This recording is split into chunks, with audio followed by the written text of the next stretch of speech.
Oi! In recent years, the world has seemingly been steadily pulled apart by forces either too subtle or too momentous to discern. Tensions have risen, conflict has increased all around us, and investing has become more complicated than ever.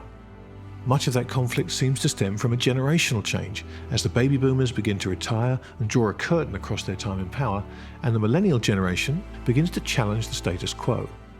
Everything we see unfolding today was predicted in Bill Strauss and Neil Howe's masterpiece, The Fourth Turning.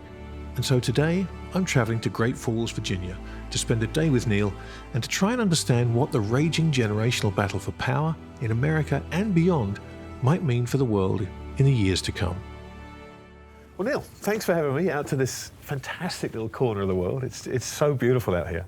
Driving out here from DC, it reminds me of Connecticut, where I used to live, and I have such fond memories of the trees and so it's the perfect time to come here to talk to you about the changing of seasons, because so much of what's going on in the world today is being built around politics, and you can see the generational forces at play. And I thought, who better to come and talk to about this stuff, because trying to get a handle on it is really difficult. So thanks for agreeing to come and spend some time with me to kind of pick through this stuff. Well, Washington, D.C. is an interesting city. Unlike many countries, our political capital is not our commercial capital. No. And so what it means is that you really don't have to drive very far outside DC. No. Were you amazed? It was incredible. It's like 25 minutes and you're right, and you're out in yeah. this bucolic wilderness out here. So New York, not so much. No, New York, not so much. Connecticut, a little bit further away. A little bit further away, yeah. But I mean, look, we're here in this center of the political universe at what is, an extraordinary time to be alive and to be watching this whole thing. I was going to say unravel, but perhaps unfold is a kinder term for it. So I really want to talk to you about the cycles and the generations, which you and Bill Strauss wrote this amazing book, The Fourth Turning, on which I recommended and bought countless copies for people. I'm a big reason for that thing being on any bestseller list, I promise you. But it's such an important read. And so what I'd love to do is just get some background on how that project came about and how your interest in this whole thing developed, because it's extraordinary. Well, it dates back many years. I mean, Bill Strauss and I, who co-authored Generations and The Fourth Turning and a number of other books as well on different generations. We actually did a book on Generation X that came out in 1993 called 13th Gen, Abort, Retry, Fail. It was an interesting one. And then a book on the millennial generation, Millennials Rising in the year 2000. Yeah. But the two of us were met in the 1980s, and we started our first book, Generations, which was in some ways the foundation book of this whole project.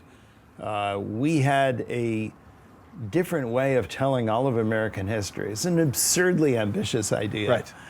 We wanted to tell all of American history as a series of generational biographies. And we were amazed. We looked, no one had ever done that before. No one had, everyone tells history as the history of everyone at every age bracket every year, right? So it's typically midlife people because they're the leaders and the parents, right? So it's typically people in their 50s. Well, in 1851, they were all doing this. 1852, they were all doing this, But if you think about, I often, characterize this as looking at age on the y-axis and time on the x-axis. We don't live horizontal lines. Right. We all live diagonal lines, right? We grow older as time goes on, right? And no one had ever written a history following the diagonal, following the life as we actually live it. Which is hard to believe, because it is kind of amazing to believe. And so here's why it was so challenging, is because history is written about these different age groups, we had to break everything down and reassemble it. Yeah. So we had to take, for instance, Abraham Lincoln's generation. We had to look at, what were children doing in the 18 teens and 20s? What was youth doing in the late 1820s? What were, I mean? Of course, and what were old people doing in the 1860s and 70s or 80s? And reassembling all the parts into one collective lifespan, what we call a generation. And so what we found was after following this method, is that yes, different generations have completely different collective experiences. And they learn completely different life lessons from what they've been through. You know, typically one generation who's involved in a war, the next generation of children during the war, and take a completely different set of lessons from that experience. But was it war that tended to be the most common shaping force until, I guess, the boomers? I'd say that the two most extreme kinds of moods that are very important in shaping generations would be, on the one hand, not just wars, but constitutional crises. You know, things like the Civil War, where you're not just fighting a war, but you're also kind of reconstituting all of government and settling enormous political issues that everyone's involved in. And on the other hand are something that we've had a whole school of historians pay attention to, and these are awakenings. These are you know, religious and spiritual revivals, and moments at which we revive the culture. And so our story gives as much attention to the history of religion and culture as it does to the history of politics and war and you know, nation reshaping, you know, from kind of the statesman point of view. But here's the next thing we found, and that was the most exciting, and it was the thing that kind of changed our book, was that not only are these generations each different from each other, but that these differences follow a pattern. And that to us was incredible, meaning that certain kinds of generations, from a social kind of, from a total pure personality point of view, always followed other kinds of generations. And that in turn, when you think about it, generations obviously are shaped by their location in history, what's happening. So if there's a pattern to generations, that almost implies a pattern to history itself. And that connects it back to something that people have often observed about American history, not just American history, but much of modern history and certain eras in you know, going back even to the ancient world as well, that there are interesting patterns of history. One thing we see in American history, for example, is that we've seen these regime-changing political sort of total wars for dominance in the sort of Anglo-American history about every 80 to 100 years. You know, and in the American context, of course, this goes from the Glorious Revolution to the American Revolution to the Civil War to World War II and the Great Depression, and where we are today. Right. But just going back to this project, when you talk about this great realization that history went in cycles, was this something that, having found it, then changed your entire outlook, or is it something you were almost looking for and then found and managed to drop that onto history? It's interesting. We weren't looking for it. Our original project was simply to write about how different generations lead the country differently as they become leaders and endow the country with different things, are concerned about different things. We did not go into this thinking there was primarily interested in any kind of cycle. The cyclicality, the rhythm of it was really serendipitous. It was just a discovery. If you look at how humans look at history, there are basically three different ways that people look at time, social time. One is chaotic. Anything can happen anytime. You know, it's just random. There's no progress, there's no regression, there's no anything. Just prepare for anything. And that's a very obviously kind of a nihilistic point of view. It's hardly a philosophy. It's just sort of, you know, that's kind of the dark side. That's what you don't expect, right? It's an acknowledgement of unpredictability.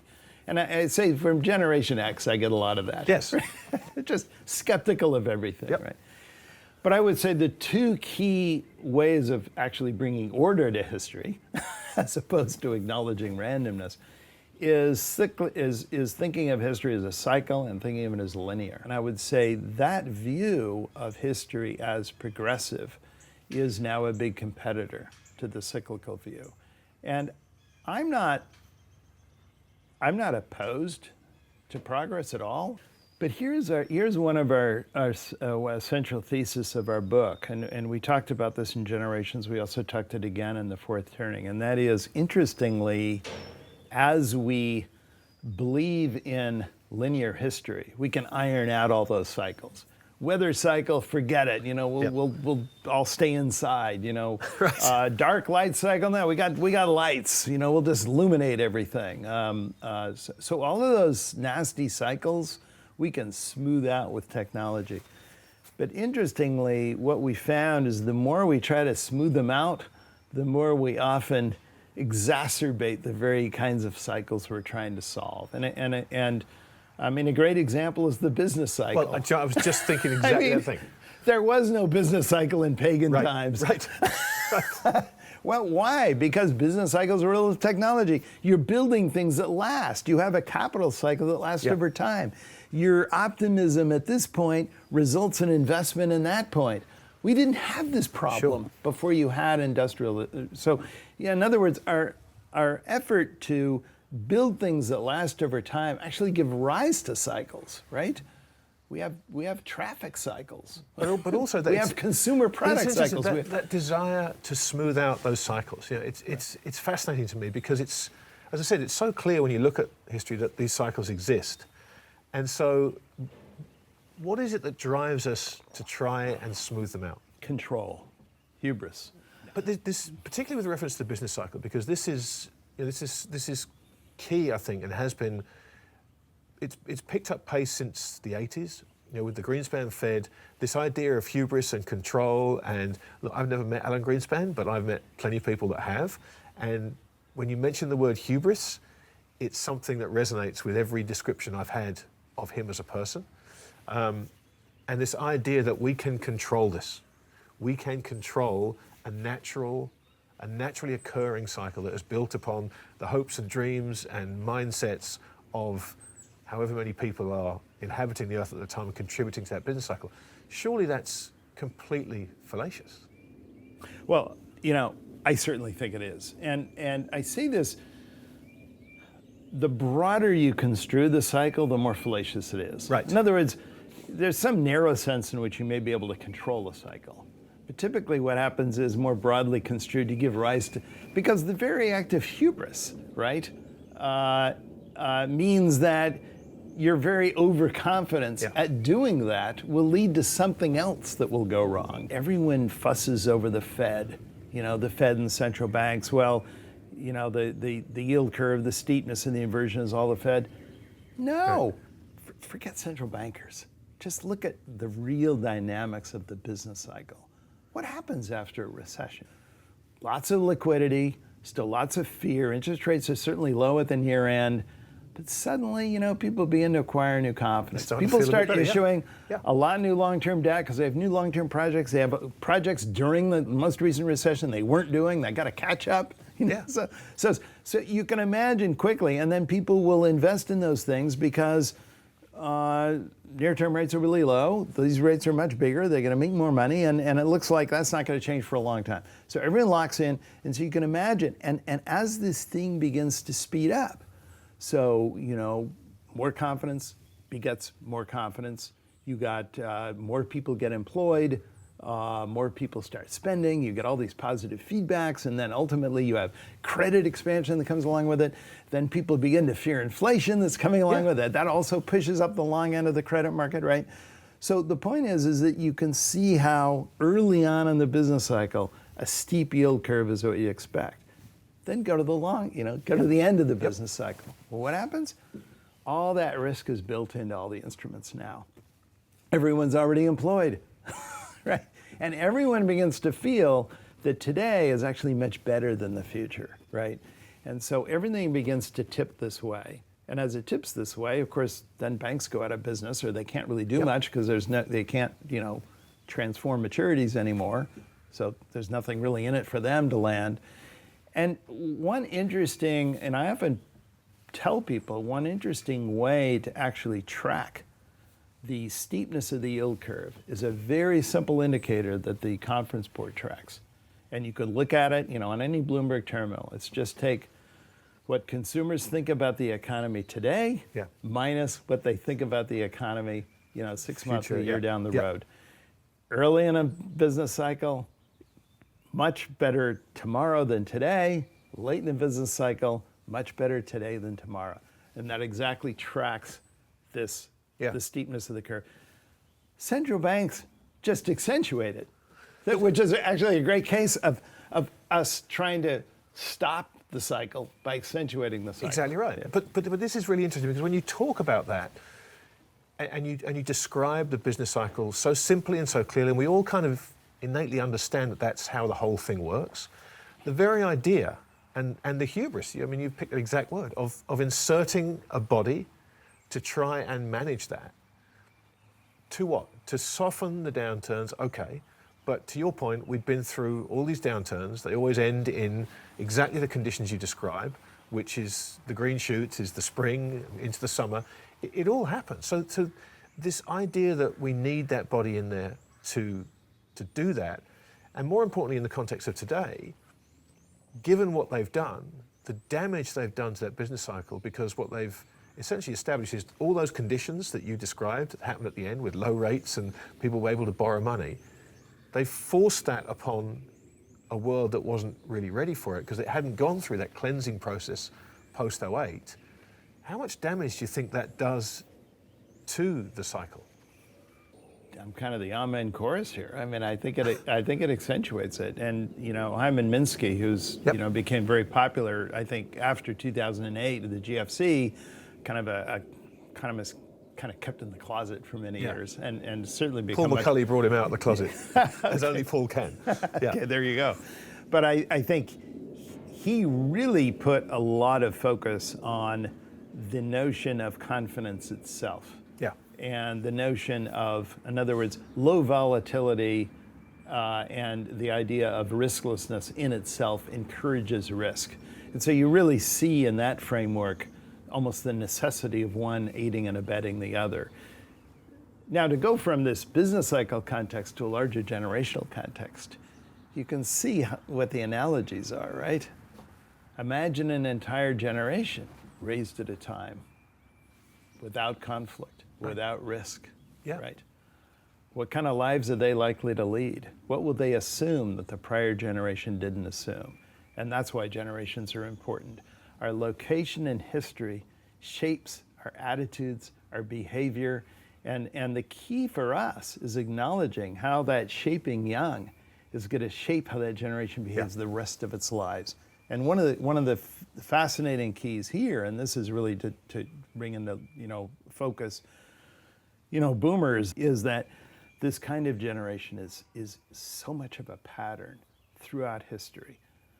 Certainly through American history, these generations raised just after a crisis, invariably come of age during the Great Awakenings, and late in life as senior leaders take the nation into and through the next crisis, and that's how to tie history together. And by the way, this is a great way to teach history. Well, right? One of the big reasons that I wanted to come here to talk to you was the fact that we seem to be at another one of those junctures. Everything you've just described is in place. And as lovely as your porch is and as beautiful as it is here, we're this close to DC, and there's so much I want to talk about that coming together of two generations in politics and what it might mean for us. So I think we should maybe head into town, into the big smoke, 25 minutes away, and talk about some more.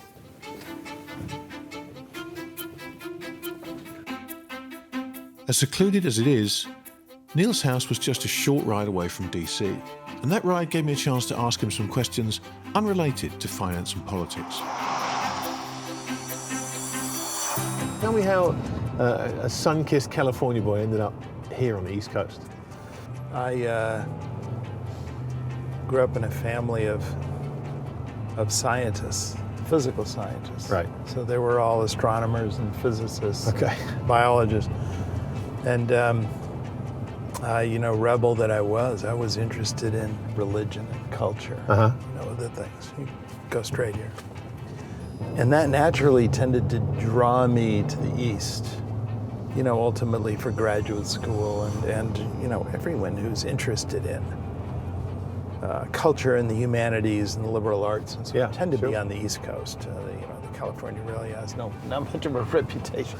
I mean, social science, exactly. particularly quantitative social science, but sort of kind of deeper qualitative stuff. No, that really doesn't happen in California. So that just drew me out here, and then one thing led to another, right? And I got to know people out here, and the big media centers out here, the book publishers are all, I mean, you understand. I mean, it's all out here. And then ultimately Wall Street is out here, right? So everything's out here. And why DC instead of New York? Because of policy. Right. So I did a lot of policy stuff, and a lot of the data that comes out of, census and the Fed and everything, it just kind of drew me down here. I actually originally came down here for a short-lived periodical on the Fed, believe it or not. Okay. It was a periodical called the Fed Fortnightly. They suck us all in at some point. And I came down here, and I was, I just stayed here, and that's where I started working on. Do you ever get the urge to go back to the West Coast? I often go back, and ultimately I would like to spend a lot more time back on the West Coast, yes. So tell me about Great Falls. We're off to see Great Falls. So where I live is actually where we were on that porch was only actually a few hundred yards from the Potomac River. So this whole area is a set of parks along the Potomac River, the south side of the Potomac River, the Virginia side. Yeah. And as you get down here, there's a park called, right along the Potomac on the south side, called Great Falls National Park. And, it's a national park. What do you say? It's like funny guys with a Yogi Bear. With those, kind of Yogi Bear hats, and they charge a fee to get in and all that. But it is a real gem, and you will see here. It's quite remarkable. When it floods here, it really floods. Be sure to get the painting accurate, folks. Do you think I can pass for an interagency senior? A lifetime pass for a senior. That's optimism. Right? I refuse. That's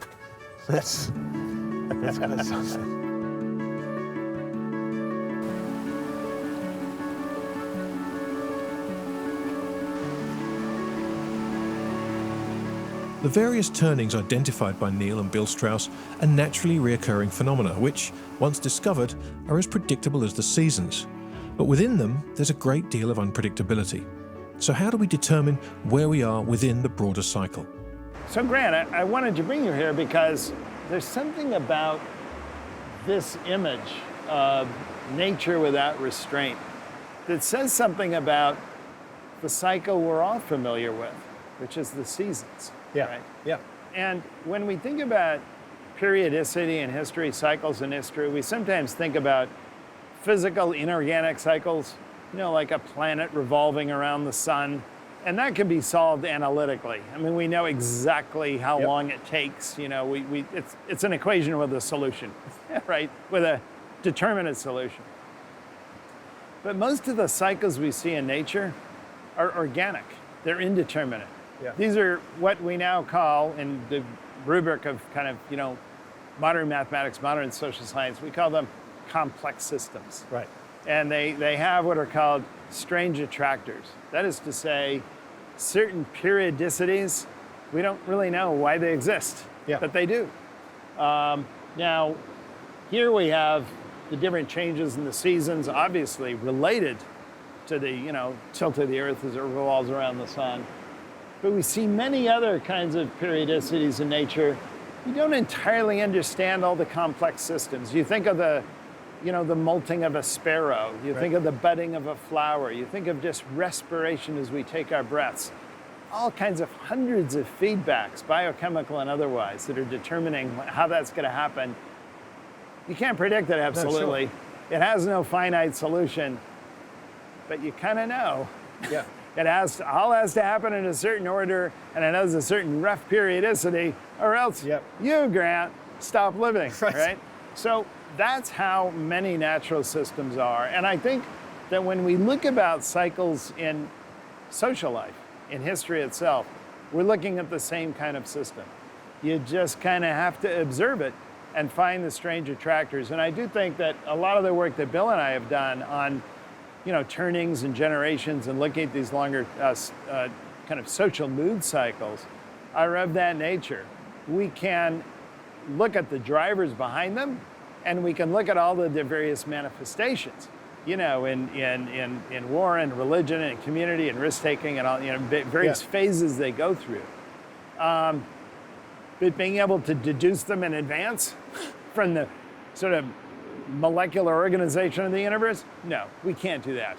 And we probably never will. It's probably undoable, But right? you know, you made the point to me earlier about the fact that it's unknowable when spring will start, but there's a period there between winter and spring where you can see the changes happening. You just don't know until you're in it. When you take that and drop it on top of generations, what does that mean? I mean, what does that mean, that grey area in between one and the start of another? Well, you know, this is kind of my response to people who constantly say, well, you know, if this were true, can you tell me exactly what year, you know, something's going to be? You can't. You know? And that's the point, you can't. It's the same way you can say, yeah, there's going to be a spring, but I can't tell you exactly that it's on, you know, April 7th that we're going to get a, you know, 76-degree day. Yeah. And it's exactly the same here. You also can't tell exactly when a generation will be cut short. You can't tell exactly what kind of historical events will occur. But what you can do, clearly, is you can say that in January it's going to be cold. Yeah, right. You know? And in June, where's we're going to be soon, it's going to be really warm. But what's interesting to me is with the spring, if you say to someone, you know, I can't tell you exactly when, but I know spring is coming, they'll believe you because they have the experience of years of spring. But I'm sure if you tell them the same thing, they go, oh, your theory is nonsense. Yeah, well, that's the problem. Yeah. And so what you really have to do is you have to analogize, which is what I do all the time. Yeah. I say, look, it's like that. But here is the interesting point about a generational cycle which lasts 80 to 100 years. Every era we're entering is an era in which everyone who last experiencing it is disappearing. Yeah, sure. Well, that's critical. Yeah, absolutely. That means you're constantly losing the generation that was last there, right? Right now, who are we missing?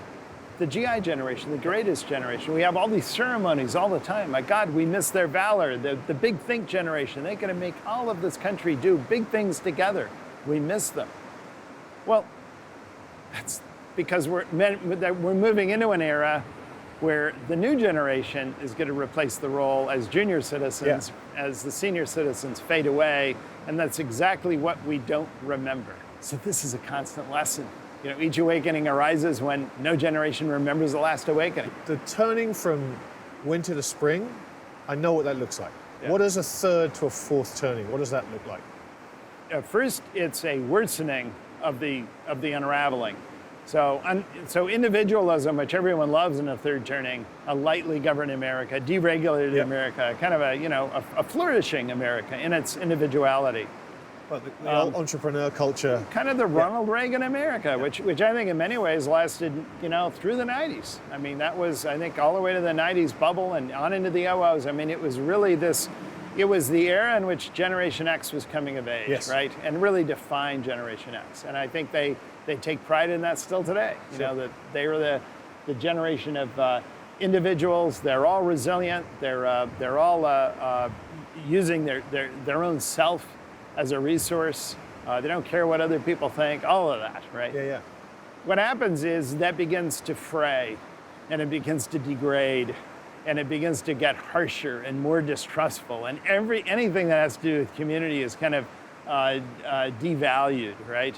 And you begin to have these enormous social fissures, rich and poor, young and old, ideological fissures, identity politics, all the rest, until finally society becomes ungovernable and it becomes ripe and vulnerable for the next systematic crisis.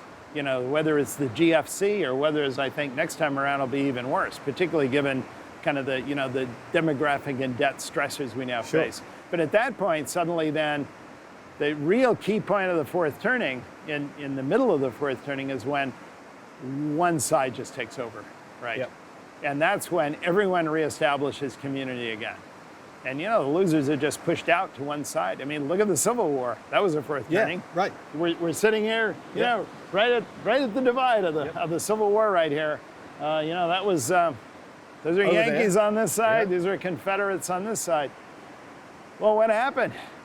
I mean, the South was pariah for 2 generations. I mean, the South suffered an enormous decline in wealth and income. I mean, it took the South many, many decades to ever recover. The generation that actually is in the most difficult position is the generation in midlife during the fourth turning. Yeah. That's you, Grant. I know. That's Generation X. Listen, I feel it every day. Because Yeah. you guys are already invested in the old regime. You Yep. see, when you're young, you're either already have joined the new regime or you can quickly shift, right? But you guys are already invested. This is why John Adams and George Washington and all of these, what we call Liberty Generation Americans who were in midlife during the American Revolution had such a existential sense of risking everything, Yeah. because they couldn't go back, right? All of their lives, their property, their sacred honor, it was all on the line. Sure. And the younger generation, well, they, like millennials today, incredibly optimistic. I mean, all the younger generation of Jefferson and Hamilton and Monroe and Madison and Jay and all those guys, they knew the American Revolution was going to win. But John Adams is sitting there fearful. My God, this is never going to stick together. It's the younger generation, because again, they're young, right? They can adapt. They can still change. They can fit into whatever happens. So what happens to that? Let's use the millennial generation as an example. That younger generation coming through, full of hope, full of optimism, who happen to be at the center of this fourth turning with all the chaos and destruction and turmoil. What tends to happen to them? How does that optimism, does it save them? Does it get changed? Well, it saves them because it combined with a couple of other things. One is community and risk aversion. So this belief, you don't trust the individual, you trust the group. Which we're seeing everywhere. Right? And risk aversion, because you're risky.